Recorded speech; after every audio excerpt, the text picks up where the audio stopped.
नमस्कार, team education India परिवार में मैं शेखर पांडे आप सभी भाई बहनों का खुले दिल से स्वागत करता हूं। उम्मीद के साथ कि बहुत अच्छे होंगे, पढ़ाई लिखाई बहुत अच्छे तरीके से सबकी चल रही होगी। क्यों भाई? प्रिया सिंह जी, शिवानी, कोमल, सोनी, आतिश, प्रबुद्ध, रोशनी, शशिकांत, पल्लवी, उम्मीद करता हूं सब ठीक ठाक होगा। देखिए, पिछली क्लास में हमने बात किया हुआ था कि मौर्योत्तर काल में अर्थव्यवस्था की स्थिति कैसी थी और आपको बताया हुआ था एक तुलना के तहत कि महाजनपद काल की एक पुस्तक थी दिघ निकाय, जहां पे 24 प्रकार के व्यवसायों का उल्लेख मिलता है, जबकि मौर्योत्तर काल में एक पुस्तक जिसका नाम है मिलिंद पन्नो में कुल 75 प्रकार के व्यवसायों का उल्लेख मिलता है। इस काल में, मौर्योत्तर काल में जो भी कारीगर या शिल्पी होते थे वो शिल्पी संगठन बना करके रहते थे और उस संगठन को श्रेणी कहा जाता था। श्रेणी का जो प्रमुख होता था, अलग अलग कारीगरों का अलग अलग वर्ग होता था और श्रेणी का जो प्रमुख होता था उसे श्रेष्ठी कहा जाता था, जबकि व्यापारियों का जो श्रेणी होता था उस व्यापारियों के श्रेणी का जो प्रमुख होता था उसे जेठक कहा जाता था। भांडागारिक बताया था विभिन्न श्रेणियों के बीच सामंजस्य स्थापित करने के लिए एक अधिकारी। इस संदर्भ में आपको बताया हुआ था कि भारत का सर्वाधिक मौर्योत्तर काल में व्यापार संबंध किसके साथ था? तो भारत का रोमन साम्राज्य के साथ व्यापार संबंध सर्वाधिक देखने को मिलता है। प्रथम सदी ईस्वी में जब हिप्पालस, जो कि एक यूनानी नाविक था, हिप्पालस ने जब मानसूनी हवाओं की खोज की तो भारत और रोमन साम्राज्य के बीच जो व्यापार में समय लगता था अब उसमें और कम समय लगना शुरू हुआ, तो इससे व्यापार में और ज्यादा ग्रोथ देखने को मिलता है। भारत रोमन साम्राज्य के बीच व्यापार संतुलन भारत के पक्ष में था।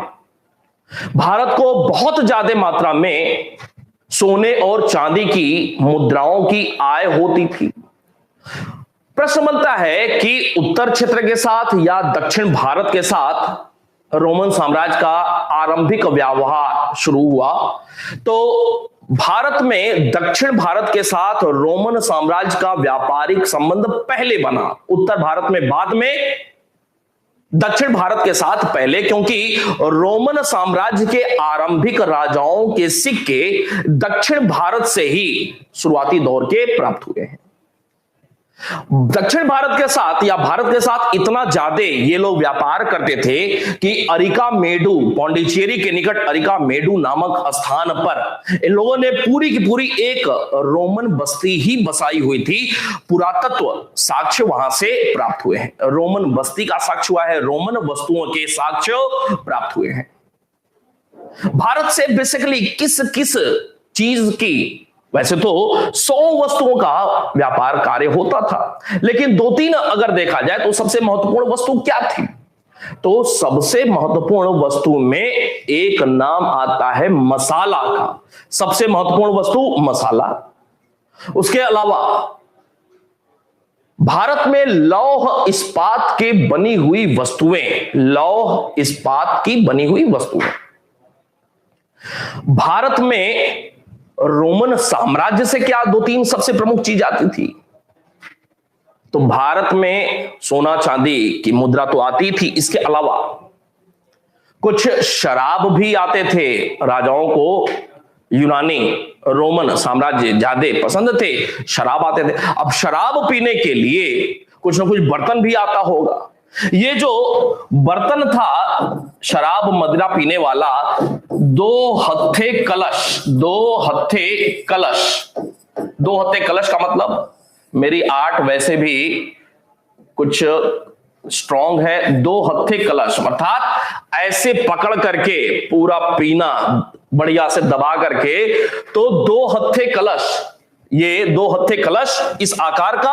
और समझने की बात यह है कि इस प्रकार का ये जो आकार था जिसे 2 हत्थे कलश कहा गया है, वहां पे रोमन साम्राज्य में इस 2 हत्थे कलश को मदिरा पान करने वाला जो बर्तन होता था उसे क्या कहा जाता था? इसे एम्फोरा कहा जाता था। एम्फोरा। इसके अलावा और एक प्रमुख चीज क्या आती थी, लाल चमकीले मृदभांड। लाल चमकीले मृदभांड, याद करेंगे, लाल चमकीले मृदभांड। लाल चमकीले मृदभांड कहां से आते थे? रोमन साम्राज्य से आते थे। और ये साफ सुथरे, सुंदर, गढ़े हुए लाल चमकीले मृदभांड थे। इस मृदभांड को क्या कहा जाता था? एरेंटीन कहा जाता था। याद करना है, एरेंटीन। एरेंटीन मृदभांड भारत में कहां से आता था? रोमन साम्राज्य से आता था। इतना ज्यादा व्यापारिक संबंध कि कुछ लोगों की आंखें अब लगनी शुरू हो गई कि अगर भारत के साथ ऐसे ही व्यापार संबंध रहेगा रोमन साम्राज्य का, तो रोमन साम्राज्य आर्थिक रूप से खोखला हो जाएगा। और इसी परिप्रेक्ष्य में 77 ईस्वी में प्लिनी ने भारत रोमन साम्राज्य के व्यापारिक रिश्तों पर दुख प्रकट किया। कहा उसने कि भारत के साथ व्यापार करके रोमन साम्राज्य अपना स्वर्ण भंडार लुटा रहा है। इस प्रकार की बात की। प्लिनी विद्वान था, उसकी बातों की प्रतिक्रिया हुई। रोमन साम्राज्य में प्लिनी की बातों का असर दिखाई दिया और भारत से जो लौह इस्पात की वस्तुएं मंगाई जाती थीं, उस पर प्रतिबंध लगाया गया और धीरे धीरे प्रतिबंध बढ़ने लगे। और मौर्योत्तर काल के बाद जब अगला समय काल भारत में शुरू हो रहा है, गुप्तों का राज, गुप्त काल, तो भारत का रोमन साम्राज्य के साथ प्रतिबंधों की वजह से धीरे धीरे व्यापारिक संबंध समाप्त हो गया।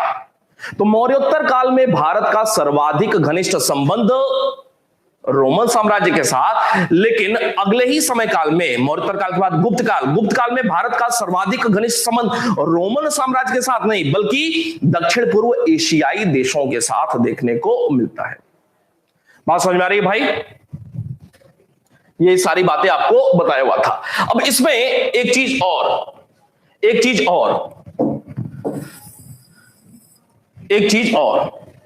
धर्म की बात किया जाए या फिर कला स्थापत्य की बात किया जाए, धर्म और कला स्थापत्य। तो आपको बताया था कि मौर्योत्तर काल में बहुत सारे विदेशी आते हैं और अधिकांश लोग भारत में बौद्ध धर्म ही अपना रहे हैं। तो एक तथ्य बनता है यहां पे कि मौर्योत्तर काल में जो धर्म हुए या फिर कला स्थापत्य है, जो भी निर्माण संबंधी कार्य हो रहे हैं, मौर्योत्तर काल में उपरोक्त जो भी ये तत्व हैं, उपरोक्त तत्व किस धर्म के इर्द गिर्द घूम रही थी? उपरोक्त तत्वों पर सर्वाधिक किस धर्म का प्रभाव था? बौद्ध धर्म का प्रभाव देखने को मिलता है। बौद्ध धर्म का प्रभाव, अर्थात ब्राह्मण धर्म पीछे छूटा हुआ था। एक नंबर पे कौन सा पॉपुलर धर्म था भारत में मौर्योत्तर काल में? बौद्ध धर्म। और जब पॉपुलरिटी सर्वाधिक बौद्ध धर्म की है, तो कला स्थापत्य संबंधी काम भी सबसे ज्यादा बौद्ध धर्म से ही संबंधित भारत में मौर्योत्तर काल में देखने को मिल रहा है। धर्म की बात किया जाए तो मौर्योत्तर काल का अंत होते होते इस समय काल में, मौर्योत्तर काल का अंत होते होते आपने बौद्ध धर्म के हीनयान महायान नाम सुना होगा। बौद्ध धर्म में हीनयान एंड महायान का नाम सुना है। ये दो मुख्य शाखाएं हैं, हीनयान और महायान, और इसी के अंतर्गत अलग अलग और भी शाखाएं बढ़ती चली जाती हैं, जैसे हीनयान के अंतर्गत वैभाषिक, सौत्रांतिक, किस प्रकार का प्रश्न बनेगा मैं अभी बता रहा हूं। इसके अलावा वज्रयान का नाम सुना होगा, भूत प्रेत वाला। इसके अलावा सर्वास्तिवाद, ये सब जो शाखाएं थी बौद्ध के हीनयान से संबंधित शाखाएं थी। और महायान से संबंधित अगर देखा जाए तो माध्यमिक शून्यवाद एक नाम आएगा, एक नाम आएगा, एंड दूसरा एक प्रमुख नाम आएगा योगाचार विज्ञानवाद।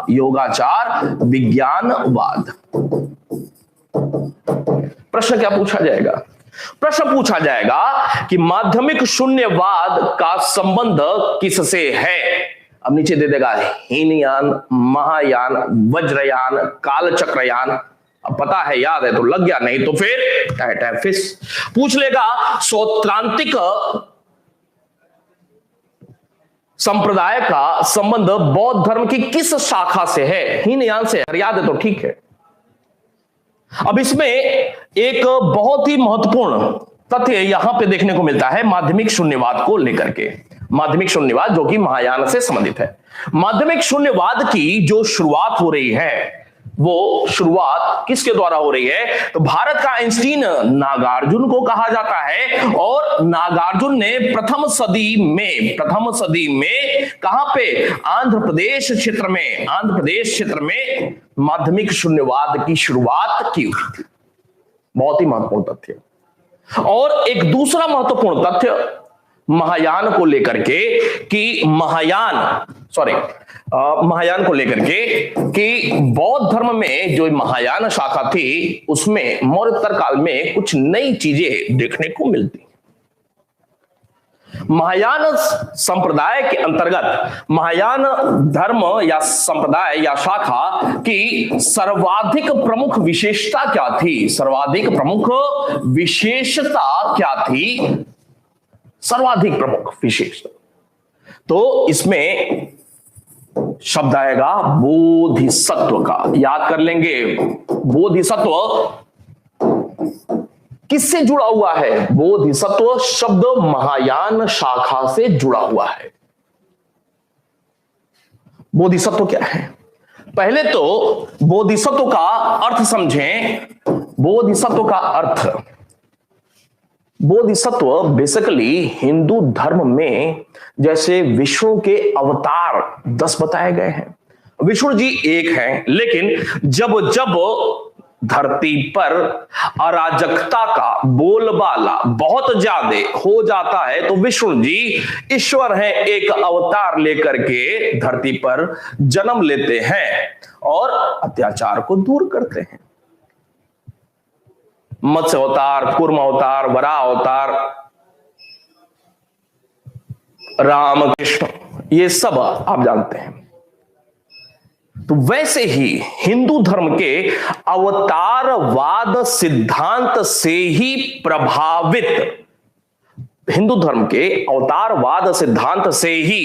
प्रभावित बौद्ध धर्म में की महायान शाखा में बोधिसत्व का एक नया सिद्धांत जुड़ता दिखाई पड़ता है। तो बोधिसत्व पे किसका असर दिखाई पड़ रहा है? हिंदू धर्म के अवतारवाद सिद्धांत का प्रभाव।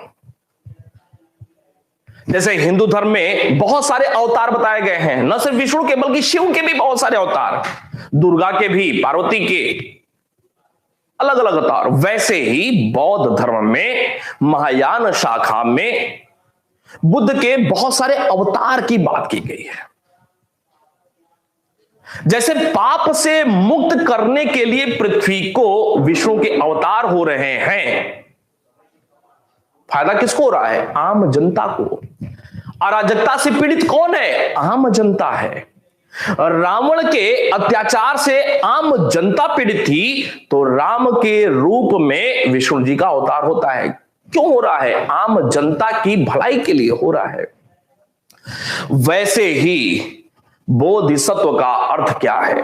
तो बोधिसत्व का अर्थ है बौद्ध धर्म की महायान शाखा में एक कॉन्सेप्ट दिया गया बुद्ध के जन्म को लेकर के कि बुद्ध समय समय पे एक नए जन्म के साथ अवतरित होंगे और ये अवतरण का जो क्रम है तब तक चलता रहेगा जब तक पृथ्वी पर अंतिम अकेला मानव मात्र, अकेले प्राणी को मोक्ष, अर्थात हिंदू धर्म में जिसे मोक्ष कहा जाता है, बौद्ध धर्म में उसे निर्वाण कहा जाता है। अर्थात जब तक पृथ्वी के अंतिम मनुष्य को निर्वाण अर्थात मोक्ष की प्राप्ति न हो जाए, निर्वाण या मोक्ष की प्राप्ति का मतलब उसके सुख दुख से मुक्ति न मिल जाए, तब तक बुद्ध बोधिसत्व के रूप में लगातार पृथ्वी पर जन्म लेते रहेंगे। अर्थात बोधिसत्व है क्या? बुद्ध का वह रूप जो अतिशय करुणा से, दयालुता से भरा हुआ है और जिसका उद्देश्य है धरती के अंतिम मानव मात्र तक को निर्वाण की प्राप्ति करा देना, उसके सुख दुख या बार बार ये जो जीवन मरण का चक्र बना हुआ है उससे मुक्त कर देना। बात समझ में आई भाई?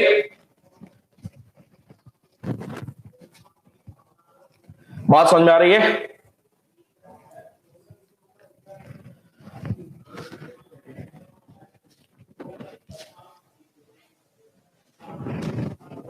अब इसमें एक चीज और, प्रथम बोधिसत्व कौन है, अंतिम बोधिसत्व कौन है, इस प्रकार के भी प्रश्न। तो प्रथम अगर बोधिसत्व की बात किया जाए बोधिसत्व सिद्धांत के अंतर्गत, तो एक नाम आएगा अवलोकितेश्वर। अवलोकितेश्वर प्रथम बोधिसत्व, अवलोकितेश्वर। इन्हें ही पद्मपाणि भी कहा जाता है। अवलोकितेश्वर के बाद अगले एक नाम आएगा मंजूश्री, ये भी बोधिसत्व है। इसके बाद एक नाम आएगा वज्रपाणि का, ये भी एक बोधिसत्व का नाम है। इसके अलावा एक और, अभी आने वाले बोधिसत्व कौन है, आने वाले बोधिसत्व कौन है, अर्थात अभी जन्म नहीं हुआ है, जन्म होगा, आने वाले दिनों में कभी होगा, इन फ्यूचर। जैसे विष्णु का आने वाला रूप अभी कौन सा है, तो कल्कि, एक सफेद घोड़े पे हाथ में एक तलवार लिए हुए उनका अवतरण होगा। विष्णु का कौन सा अवतार अभी आने वाला है, कल्कि का। वैसे ही कौन से बोधिसत्व अभी आने वाले हैं, तो अभी आने वाले जो हैं वो हैं मैत्रेय। कौन भाई? मैत्रेय। और इनका प्रतीक क्या होगा, तो इनके प्रतीक के रूप में हाथ में सुराही एंड जपमाला होगा। जपमाला इनका प्रतीक, सुराही और जपमाला। सुराही से पानी पिएंगे और बार बार जप करते रहेंगे। सुराही जपमाला इनका प्रतीक होगा। आने वाले बोधिसत्व कौन है? मैत्रेय है। बात समझ में आ रही भाई? अब इन बातों को थोड़ा सा नोट कर लेते हैं।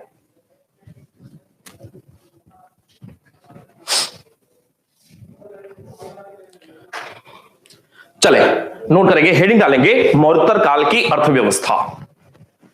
मौर्योत्तर काल की अर्थव्यवस्था।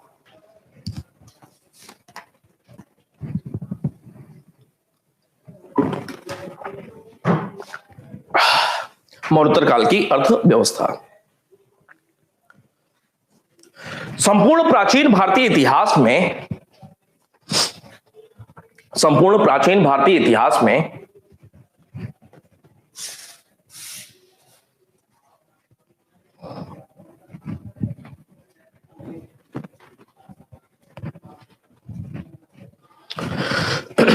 संपूर्ण प्राचीन भारतीय इतिहास में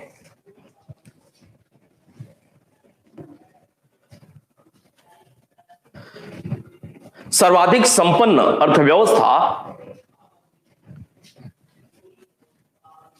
सर्वाधिक संपन्न अर्थव्यवस्था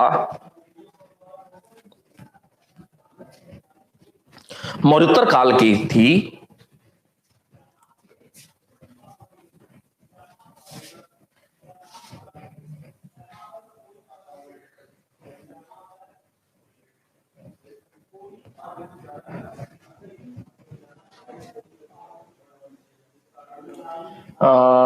अनन्या जी बड़ा ही रहस्यमयी प्रश्न है। अच्छा, थोड़ी देर बाद डिस्कस करते हैं इस पे। बहुत ही रहस्यमयी प्रश्न है। क्या होता है, एक बार मुझे मरना पड़ेगा, उसके बाद ही मैं बता पाऊंगा, लेकिन वो मुलाकात तो आपसे हो नहीं पाएगी। तो बहुत ही एक अजीबो गरीब प्रकार का ये रहस्य है अनन्या जी, कि मरने के बाद क्या वास्तव में सुख दुख से मुक्ति नहीं। तो इसके लिए, जानने के लिए, जो लोग मर चुके हैं या जो लोग मरेंगे वही बता पाएंगे, और वो बता नहीं पाएंगे, क्योंकि जब वो, अगर आत्मा की अमरता, इमोरलिटी ऑफ सोल अगर कोई कॉन्सेप्ट है, तो वो जब दूसरा जन्म लेते हैं तो वो पिछले जन्म की सारी बातें तो भूले रहते हैं। इक्का दुक्का कुछ लोग होते हैं जिनको धुंधली धुंधली कुछ बातें याद रहती हैं, तो डॉक्टर लोग वैसे भी 2-4 साल में ही सब भुलवा देते हैं। कहने का मतलब है कि कुछ भी कह पाना मुश्किल है। ठीक है, आगे बढ़ेंगे। इस काल में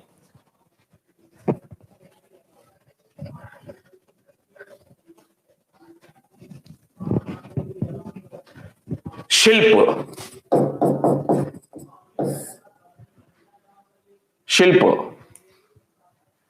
कार्यों या व्यवसायों में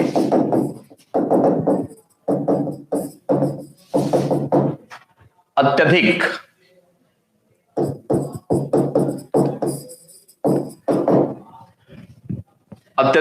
विविधता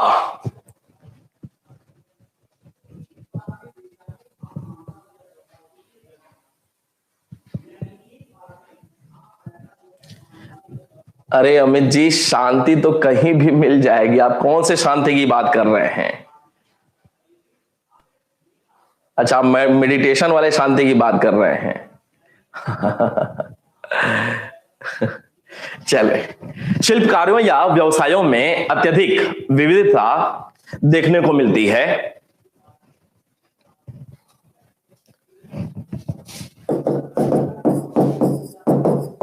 जिसे एक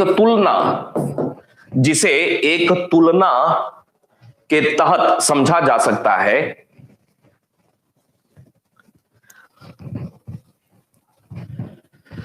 जिसे एक तुलना के तहत समझा जा सकता है।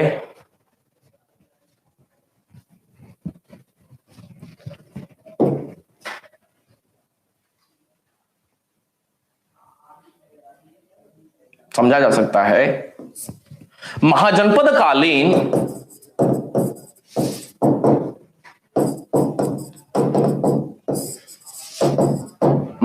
कालीन बौद्ध ग्रंथ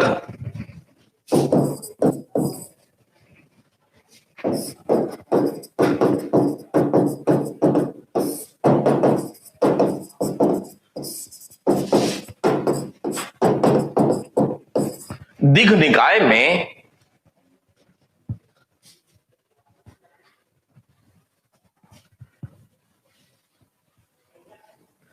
निकाय में जहां 24 प्रकार के व्यवसायों का उल्लेख मिलता है,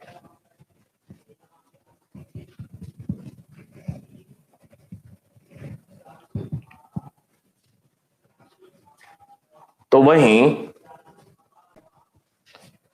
24 प्रकार के व्यवसायों का उल्लेख मिलता है, तो वहीं मौर्योत्तर काल के बौद्ध ग्रंथ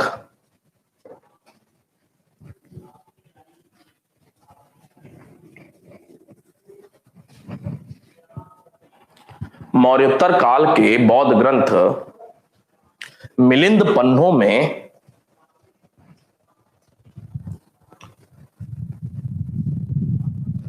75 प्रकार के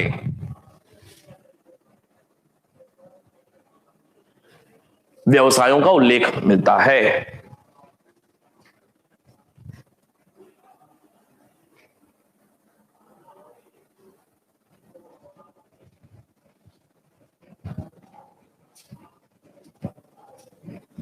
पचहत्तर प्रकार के व्यवसायों का उल्लेख मिलता है, याद रखेंगे इस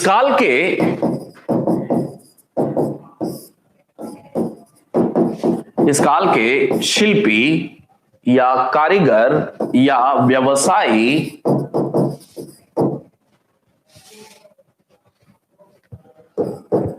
संगठन बनाकर रहते थे।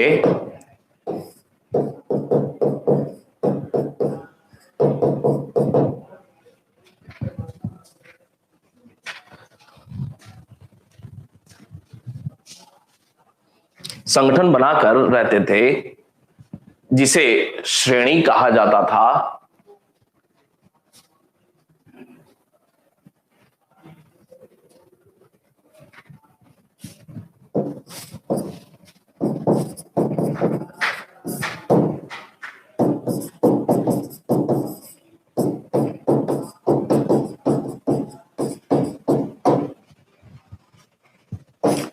श्रेणी कहा जाता था। शिल्प श्रेणी का प्रमुख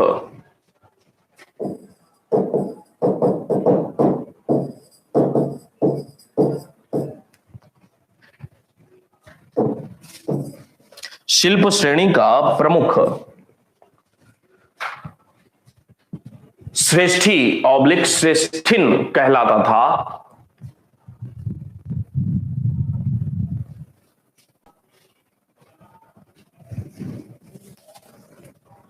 जबकि व्यापार श्रेणी का प्रमुख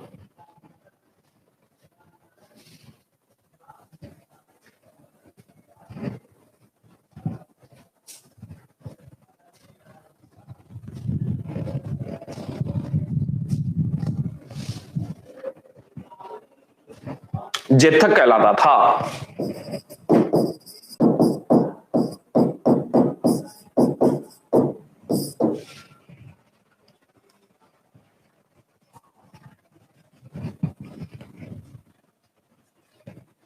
भांडागारिक नामक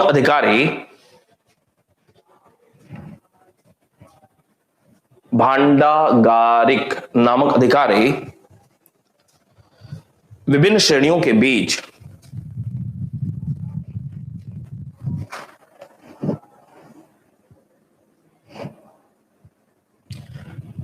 सामंजस्य बनाए रखता था।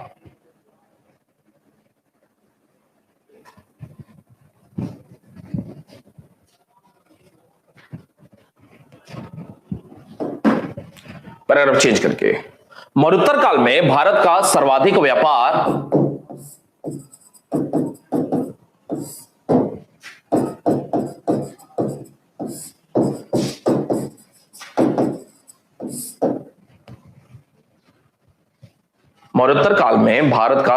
व्यापार रोमन साम्राज्य के साथ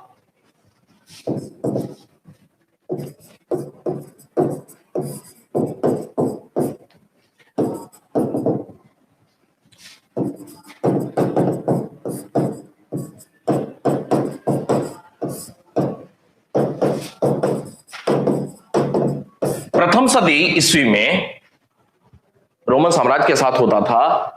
प्रथम सदी ईस्वी में यूनानी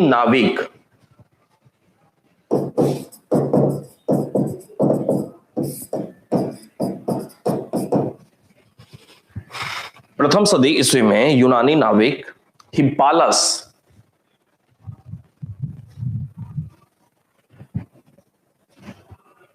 द्वारा मानसूनी हवाओं की खोज के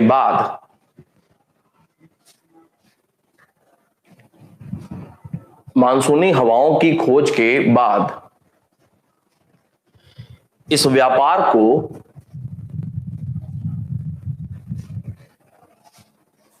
और बल मिला।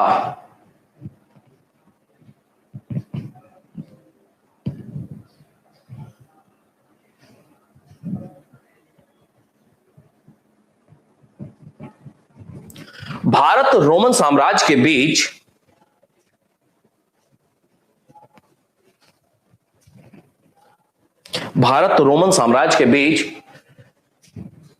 दैनिक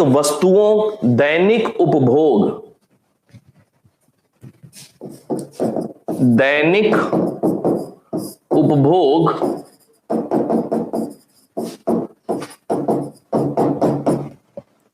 की वस्तुओं का नहीं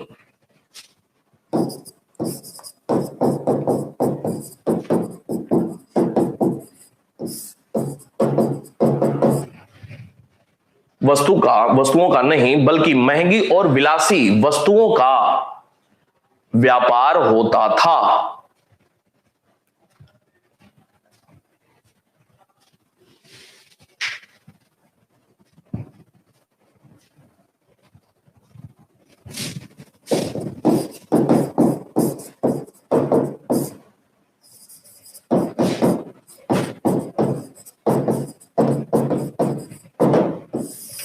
भारत तथा रोमन साम्राज्य के बीच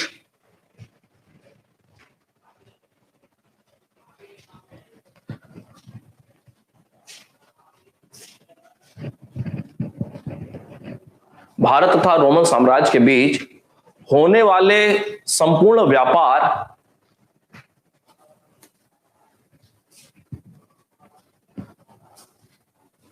संपूर्ण व्यापार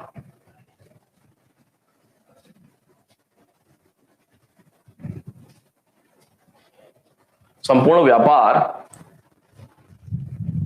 तथा बंदरगाहों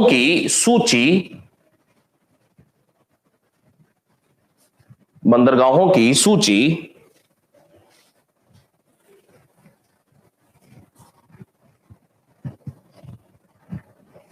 एक अज्ञात यूनानी नाविक द्वारा लिखित एक अज्ञात यूनानी नाविक द्वारा लिखित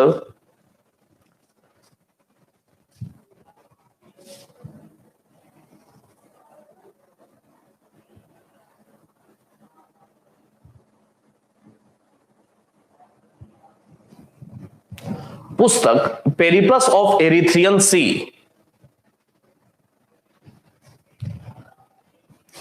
Periplus of Erythraean C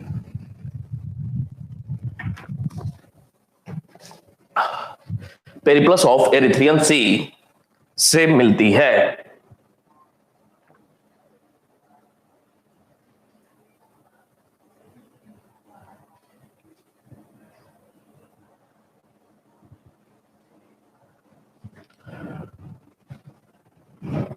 Roman साम्राज्य का भारत में दक्षिण भारत के साथ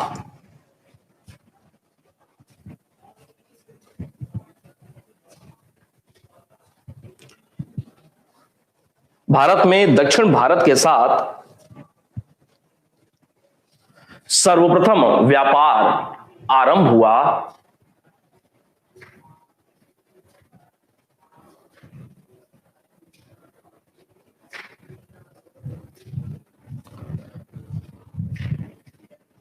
जिससे सातवाहन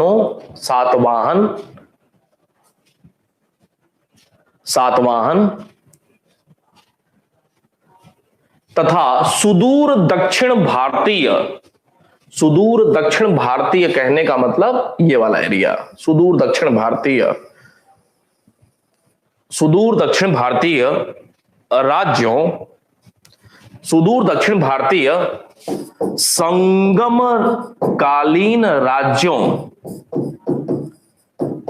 संगमकालीन राज्यों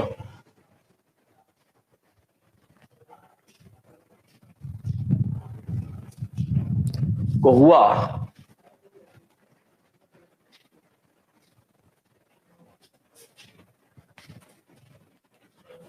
क्योंकि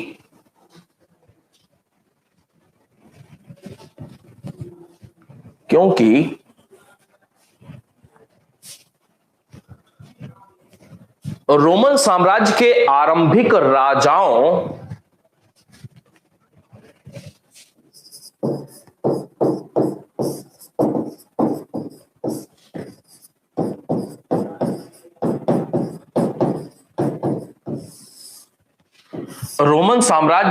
आरंभिक राजाओं ब्रैकेट में नाम लिखेंगे आगस्टस तथा टिवेरियस। ये राजाओं के नाम है रोमन साम्राज्य के शुरुआती दौर के। अगस्टस, इसी रोमन साम्राज्य के अगस्टस के नाम पे अगस्त का महीना पड़ा हुआ है। अगस्टस तथा टिवेरियस ब्रैकेट क्लोज आरंभिक राजाओं के सिक्के दक्षिण भारत से ही प्राप्त हुए हैं।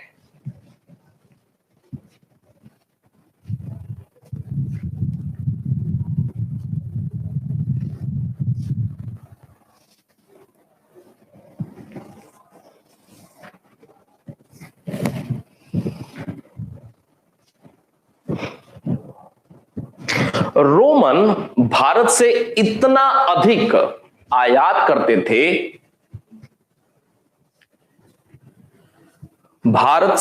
रोमन भारत से इतना अधिक आयात करते थे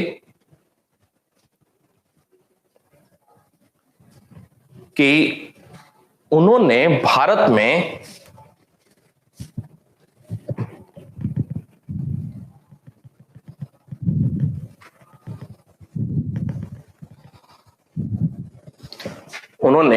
में अपनी बस्ती ही स्थापित कर ली थी।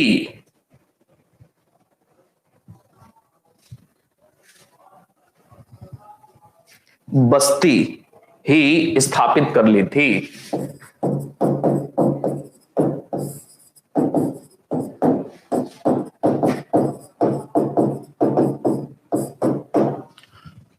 खुदाई से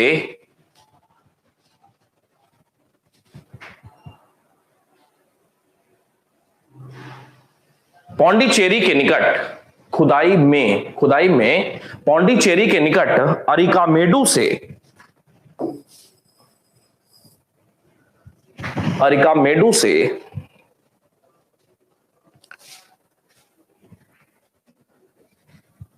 ऐसे ही रोमन बस्तियों तथा वस्तुओं के साक्ष्य मिले हैं।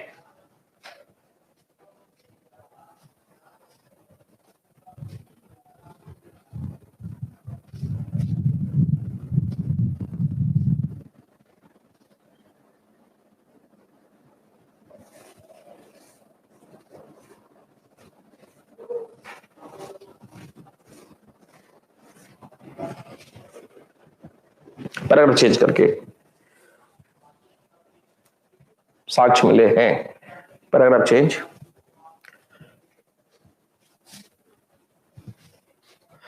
भारत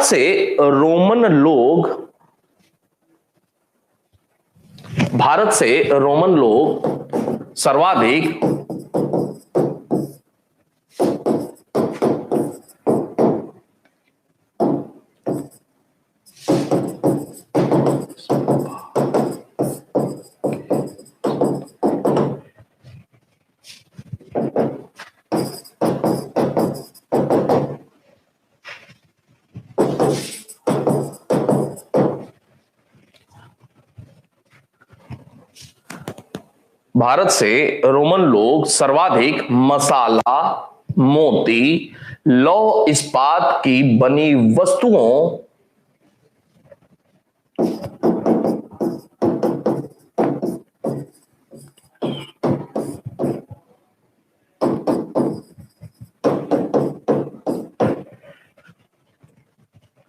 वस्तुओं का आयात करते थे।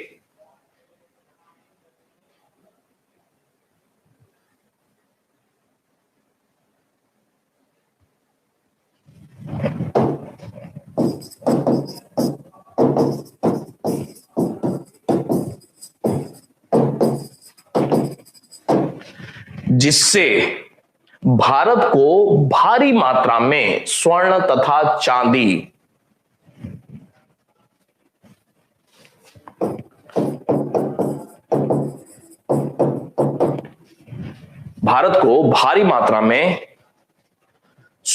तथा चांदी चांदी मतलब रजत, चांदी की मुद्राओं की प्राप्ति होती थी।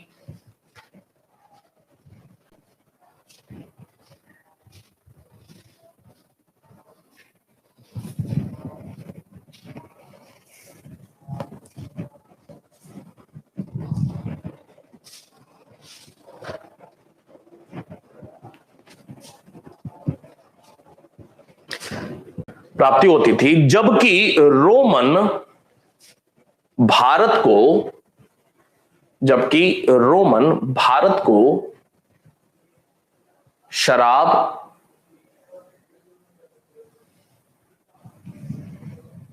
दो हत्थे कलश ब्रैकेट में एम्फोरा, दो हत्थे कलश ब्रैकेट में एम्फोरा ब्रैकेट क्लोज, लाल चमकीले मृद भांड,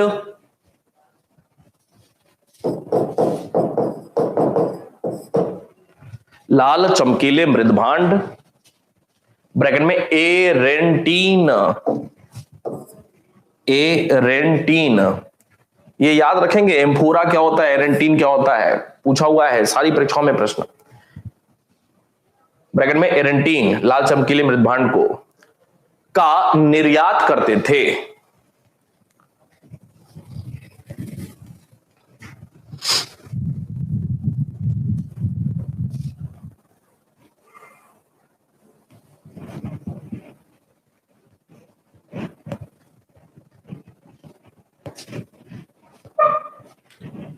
इस द्विपक्षीय व्यापार में, इस द्विपक्षीय मतलब एक पक्ष भारत एक पक्ष रोमन, द्विपक्षीय व्यापार में व्यापार संतुलन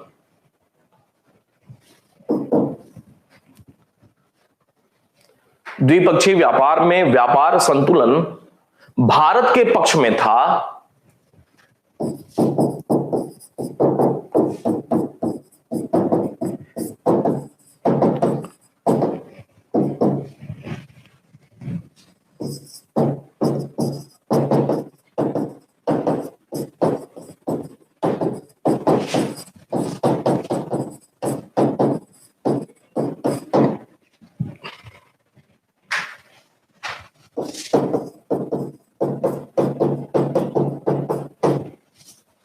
क्या लिखा, व्यापार संतुलन भारत के पक्ष में था। 77 ईस्वी में, 77 ईस्वी में यूनानी विद्वान प्लिनी, यूनानी विद्वान प्लिनी ने इस व्यापार पर दुख प्रकट करते हुए कहा था, इस व्यापार पर दुख प्रकट करते हुए कहा था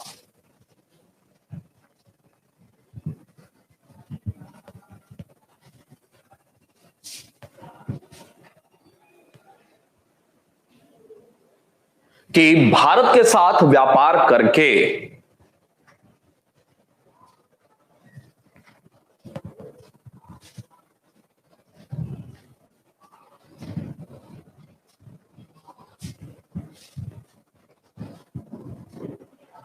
रोमन साम्राज्य अपना स्वर्ण भंडार,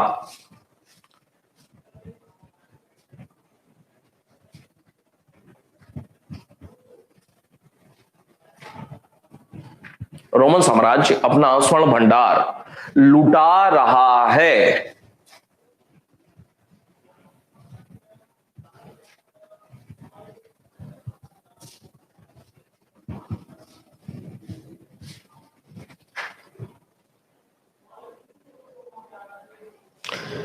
इसके बाद ही रोमन साम्राज्य में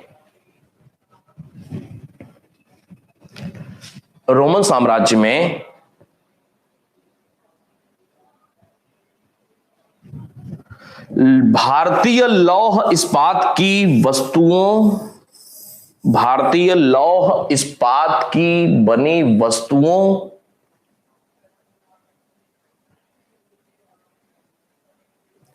तथा गोल मिर्च अर्थात काली मिर्च जो होती है छोटी छोटी गोल वाली गोल मिर्च को क्या कहा जाता है, ब्रैकेट में लिखेंगे काला सोना। गोल मिर्च को काला सोना कहा जाता था। गोल मिर्च भारी डिमांड थी। गोल मिर्च लौह इस्पात की बनी वस्तुएं तथा गोल मिर्च ब्रैकेट में काला सोना किसको, गोल मिर्च को पर के आयात पर प्रतिबंध लगा दिया गया।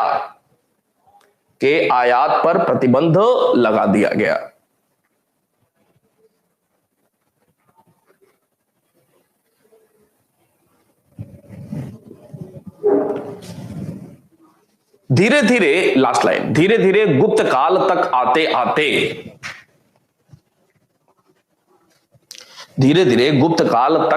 आते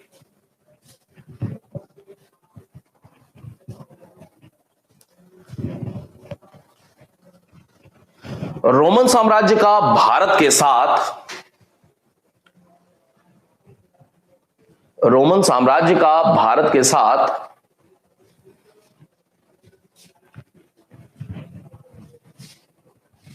रोमन साम्राज्य का भारत के साथ व्यापार लगभग समाप्त हो गया।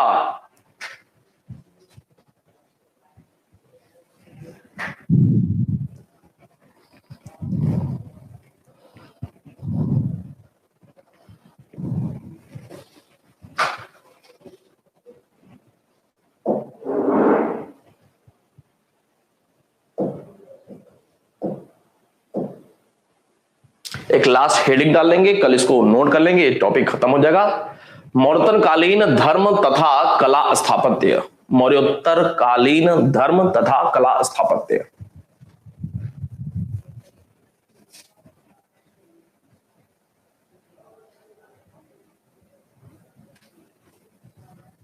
हो गया।